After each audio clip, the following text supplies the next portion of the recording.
सभी के मन में आजकल एक सवाल आ रहा है, क्या लिव इन रिलेशनशिप लीगल है, सही है या गलत है। सबसे पहली बात तो लिव इन का मतलब क्या होता है। लिव इन का मतलब होता है जब कोई व्यक्ति यानी कोई कपल, कोई लड़का या लड़की एक साथ रहे बिना शादी के, शादी की तरह, तो उसको हम लोग लिव इन या लिव इन रिलेशनशिप कहते हैं, जो आजकल बहुत ज्यादा चर्चा का मुद्दा है। और ये केस आप सभी को पता है, जो 35 टुकड़े श्रद्धा के आफ्ताब ने किए, उससे चर्चा में आ गया। श्रद्धा और आफ्ताब लिव इन रिलेशनशिप में थे।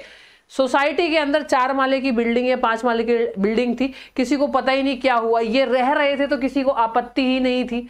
तो सबसे पहली बात तो आपको बता देती हूं कि लिव इन रिलेशनशिप में लोग साथ इसलिए रहते हैं कि उनको अच्छा लगता है रहना, कि हम प्यार करते हैं, हम साथ रहेंगे, हमें रोक थोड़ ना सकता है। तो भाई शादी कर लो, हमारे माँ बाप ने, तुम्हारे माँ बाप ने भी तो की होगी, तो साथ रहना है तो शादी कर लो। नहीं, ये लिव इन रिलेशनशिप में इसलिए रहते हैं कि इनको प्यार है, एक दूसरे के बिना रह नहीं सकते, और एक दूसरे को चेक भी करना है।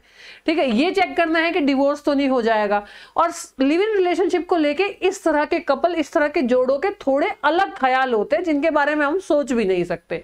इसका बिल्कुल, जो मैं ये कहूंगी कि जिम्मेवार जो है ना, वो हमारे पूरा का पूरा बॉलीवुड है। और शायद इसी वजह से बॉलीवुड की मूवियां बायकॉट हो रही है, और होनी भी चाहिए, क्योंकि ये हमारी संस्कृति को बहुत ज्यादा खराब कर रहा है।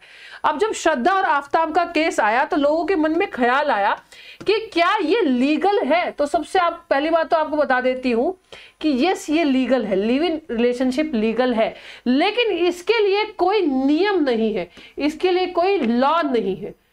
तो अब आपके दिमाग में, अब भाई जब इसके लिए कोई नियम नहीं है तो ये लीगल कैसे है। जब सुप्रीम कोर्ट के अंदर इस तरह के केसेस गए कि क्या इंडिया में लिव इन में रहना सही है या गलत है, तो आपको मैं बता देती हूं, बड़ा अचंभा होता है जब कोर्ट इस तरह के जवाब देता है। कोर्ट ये कहता है कि इसके लिए कोई नियम नहीं है, लेकिन हमारे यहाँ पे, हमारे संविधान में एक आर्टिकल है, आर्टिकल नंबर 21, उसमें यह कहा जाता है कि आपको जीने का अधिकार है। तो जीने का अधिकार है, स्वतंत्र तरीके से फ्रीडम है आपको अपने लाइफ के बारे में, तो आप अपना पार्टनर चूज कर सकते हो, इसमें कोई दखल अंदाजी नहीं कर सकता, और साथ भी रह सकता है। हमारे समाज में, हम जहां इंडिया में रहते हैं, हमारे लिए शादी जैसा शब्द बहुत पवित्र चीज है। शादी एक पवित्र रिश्ता माना जाता है, जिसको आज की जनरेशन में कुछ लोग खराब कर रहे हैं, सब नहीं, क्योंकि कुछ लोग खराब कर रहे हैं। हालांकि आप ये देखिएगा, लिव इन रिलेशनशिप में जो लोग रहते हैं, वो कभी अपने माँ बाप को ये नहीं बताते कि हम लिव इन में रह रहे हैं। इस तरह से इसका मतलब तो यही है ना, सरासर ये तो एक तरह की चोरी हुई ना। देखो, अगर आप किसी से प्यार करते हो तो आप अपने माँ बाप को बताते हो कि हाँ भाई मैं प्यार करता हूं क्योंकि मैं इसके साथ रहना चाहता हूं, फिर उसमें आपके परिवार की सहमति होती है।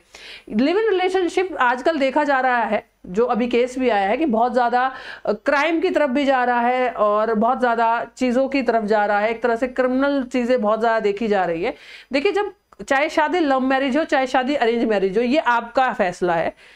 अब उसमें होता क्या है, उसमें हमारी फैमिली इन्वॉल्व होती है, जिसकी वजह से क्या होता है कि अगर इस तरह की सिचुएशन भी कभी पैदा होती है लड़ाई झगड़े की, तो उसको रोकने का या उसको सही करने का काम हमारे बीच के जो लोग करते हैं। इसलिए बोलते हैं ना कि शादी के बाद संतान एक मजबूती देती है रिश्ते को, यानी कहीं ना कहीं किसी ना किसी वजह से वो चीजें चलती है और बहुत अच्छे से चलती है। देखिए जनाब, मैं आपको एक बात बताना चाहती हूं कि शादी प्यार ये सब जो मूवीज में दिखाया जाता है ना, ये वो 1 घंटे की मूवी होती है, जो आपका सिर्फ 1 घंटे का छोटा सा एक पहलू होता है।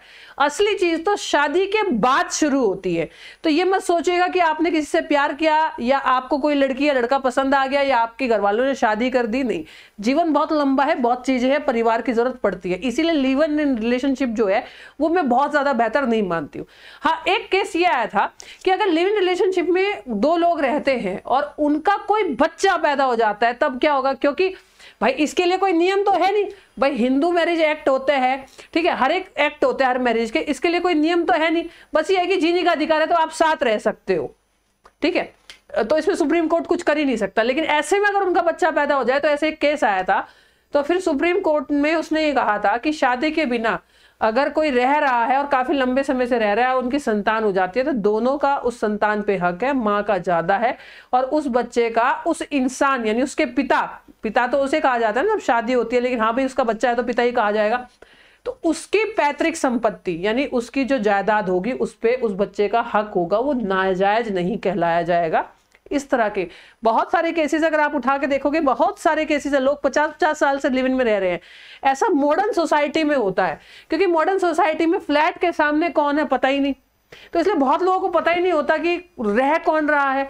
और दूसरी बात ये है कि ये गांव देहात में आपको कभी देखने को नहीं मिलेगा, क्योंकि लोग बातें करते हैं। दूसरी बात ये है कि किराए पे ये मकान मिल जाते हैं, क्यों? क्योंकि मकान मालिक को पैसे से मतलब है और किससे मतलब नहीं है। तो ये कहीं ना कहीं बैन होना चाहिए इंडिया में कि अगर आपको रहना है तो रहो, हमें कोई दिक्कत नहीं है किसी प्रकार के, आपको शादी करनी है, लव करनी है, अरेंज करनी है, लेकिन आप अपनी माँ बाप की सहमति से करें और रहे साथ में। बहुत लोग तो शादीशुदा होने के बावजूद भी किसी और के साथ रह रहे हैं, तो ये बहुत सारे क्राइम को बढ़ावा देता है। दूसरी बात मैं बताती हूँ कि वेदास में 8 तरह की शादियां हैं। अब बहुत लोग कह रहे हैं कि पहले भी तो लिव इन होता था, गंधर्व जो विवाह होता था पहले लिव इन होता था। नहीं जी, उस टाइम का गंधर्व विवाह आज का लव मैरिज है। जब कोई दो लोग अपनी पसंद से शादी करते हैं तो वेदास में उसको गंधर्व मैरिज कहा जाता है, लव मैरिज कहा जाता है। ये गवर्नमेंट जॉब के एग्जाम में भी आया हुआ क्वेश्चन है कि आज के लव मैरिज वेदास के टाइम पे क्या कहा जाता था?